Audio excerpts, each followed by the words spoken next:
Hey, Rick Salmon here. What, were you expecting Julian Cost or Scott Kelby, two of my good friends? Well, go to Photoshop World and check them out. They're wonderful instructors. All right, you're looking at a very boring picture of what's called a screaming devil.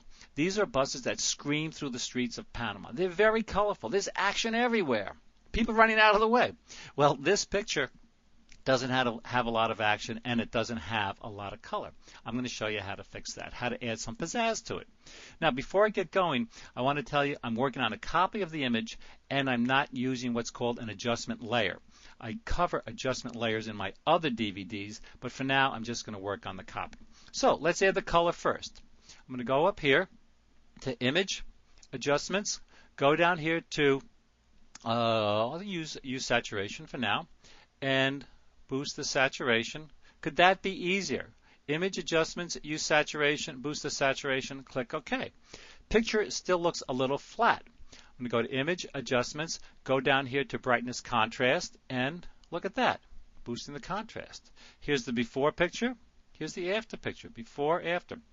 It's a good idea to have your history palette open so you can see the results of all your hard work. Okay, how do I get this great action added to the scene? Well, I have my Layers palette open. I'm going to click here, drag down here to the Create New Layer icon.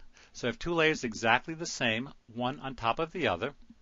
I'm going to go to Filter, Blur, go down here to Radial Blur, Filter, Blur, Radial Blur, and here I've selected Zoom. We can select Spin or Zoom. People running out of the way kind of spin through the streets, but right now I'm just going to use Zoom.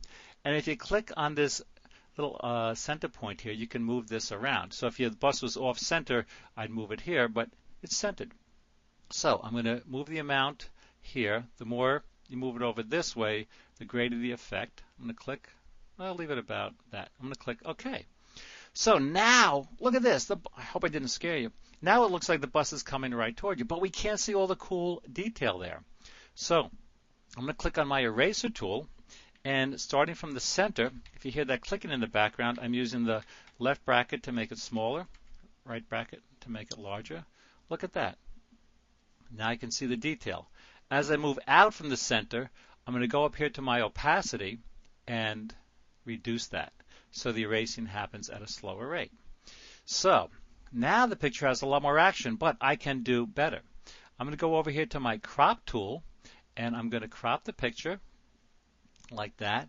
And when I move the crop tool outside the image area, I get this arrow with two arrows on the end, this line with two arrows on the end. So I'm going to tilt that just a little bit to create what's called the disequilibrium effect.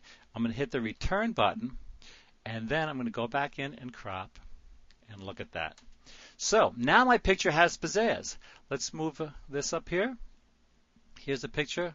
Boring, right? I agree, but I took it. But today I really feel that photography is a 50-50 deal. 50% image capture, 50% digital darkroom work. So, words of advice. Keep that in mind when you're taking a picture, and also when you go to Panama, be careful. Be careful. Watch out for the screaming devils.